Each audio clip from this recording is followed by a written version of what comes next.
Hey YouTube peeps, and welcome to another edition of Will's Movie Corner. As always, I'm your host, TrueWRealDeal. Now today's movie that I have for you guys is The Hateful Eight. Now I recently watched this movie in the theaters. It was a bit last minute, so everybody else beat me. Well, alongside with that, Darkman 430, my good friend Chris, was there beside me. We both watched The Hateful Eight together in the theater. And for this movie, holy crap, it's pretty damn good. Which, however, for this movie is directed by Quentin Tarantino. This is supposedly Quentin Tarantino's last movie they'll ever do. So he's going to be retiring from his directing career. So, I mean, he had a decent run. I mean, he made some decent movies. Kill Bill, Pulp Fiction, Django Unchained, and, well, The Hateful Eight. Now, in comparison to Tarantino's previous films versus The Hateful Eight, his other films had mixed responses. This one had some hate, a little bit more hate than in comparison to anything else. Really, I don't see why, because it was damn good. The acting of it was good. You had good actors in it. You had Kurt Russell, Samuel Jackson starring it. I mean, what more could you want for this movie? Because, but basically, what this movie is kind of like one of those type of murder mystery style films. Which, however, I enjoy a good murder mystery. I love murder mysteries. And this is supposedly based upon either a little bit after the events of the Civil War or sometime a little bit during the events still. I'm not entirely sure, but it's somewhere within that era.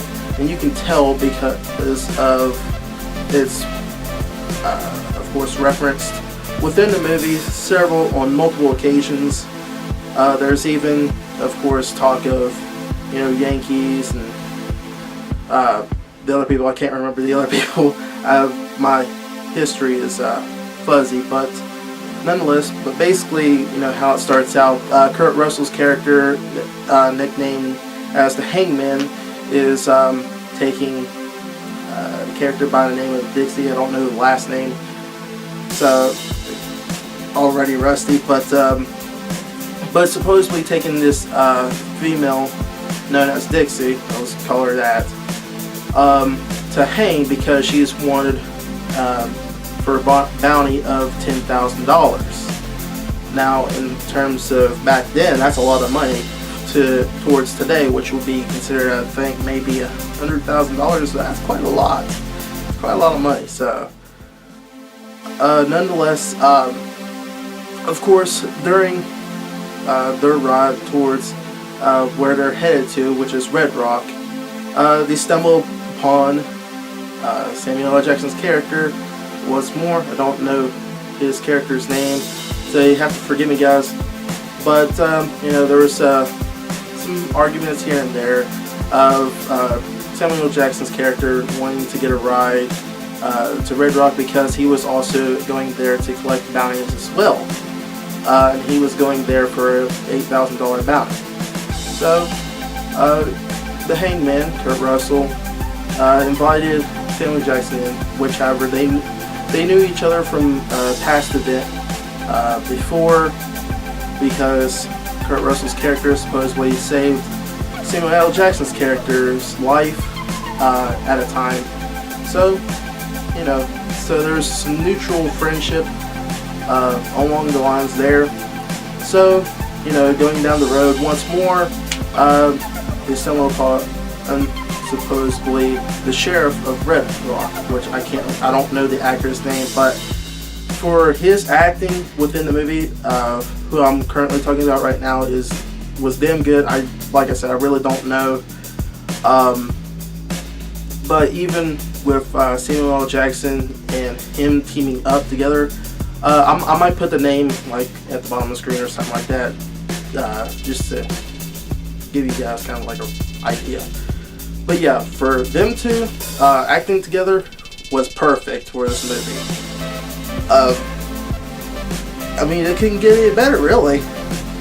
But nonetheless, to jump to the story, they managed to stop at this, I guess, midpoint, which is known as Minnie's Haberdashery, and they meet a few other gentlemen who don't seem what they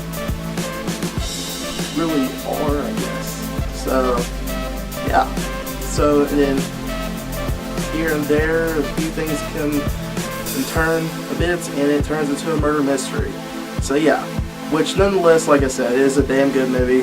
Cinematography, freaking acting, everything is good on this movie.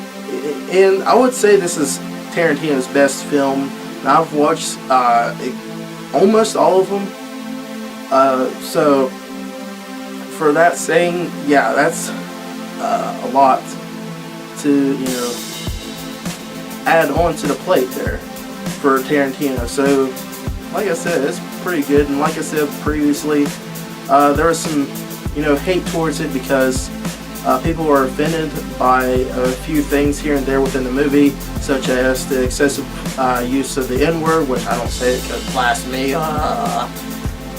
because I don't know, the color of my skin, I guess. So I'm caramel, damn it. So I'm white and black, so I don't care, say. But yeah. So, but like I said, there was an excessive use of the N-word. And I don't see why people, I mean, of course, obviously, people would get a little bit offended by it. I mean, mainly pointing towards African Americans. But really, what specific crowd got offended by this out of anybody else was white people, Caucasians, however you wish to call them. I'm not trying to, be racist or trying to discriminate anybody in any way. But nonetheless, of anybody in is white people that was offended by this excessive use. And I don't really know why. It's just it confuses me, but really it fitted perfectly with the movie because once more you have to remember that it's based around the timeline of the events of the Civil War. So that's when around slavery was still in place, when Abraham Lincoln was president, and everything else that has to deal with the events from that timeline. So it made sense to have people constantly say the N-word towards blacks within the movie. So like I said, it made perfect sense. I mean, I don't get offended by it. Once more, I don't use the word. And plus, I'm also black and white, so come at me. I don't give a damn. But, yeah. But another thing as well is people were offended by the female character that was supposed to be taken to Red Rock to get hanged. There was some excessive abuse towards that character by the Hangman, Kurt Russell's character, as well as Samuel L. Jackson's character, and maybe a couple others. But really, once more, it made sense. Like, once more, it's around that era where, women's rights was still kind of a new thing, and, men back then was still disrespectful a little bit towards women and everything like that. And you could get away with it. Well, in comparison to today, you can't get away with it. So, yeah. But like I said, nonetheless, it made perfect sense to add that type of controversy in the movie. And yeah, like once more, I would see how people would get offended by it. But really, one other thing, you gotta remember that it is a movie, so it's acting. So none of it is real. They're not inflicting pain on one another. So, they're perfectly fine. I'm sure they're walking to this day. I highly doubt they were, crippled during the filming. But another thing, there was also lots of gore, which, however, that was the least of everybody's problems, apparently. But, nonetheless, hey, it was kind of like a Western type, Civil War type deal going on. So, still yet, it was awesome. It was damn awesome. It was damn good. If I had to rate this, I would easily almost rate this a 10 out of 10. I'll give it a 9 out of 10. Just to level things out a bit. Like, it was good. But if I were to recommend it to anybody, I would recommend it to those that had a side of things where they had a dark sense of humor, to where they like dark humor and stuff like that, as well as to those that enjoys a murder mystery film, or just doesn't give a damn about what they see. So yeah, so I would recommend it to those types of people, and a bit more mature people, not like idiots running around. It's like, oh my god, this movie's got blood and saying the N-word, law, hell breaks loose, and all that goofy shit.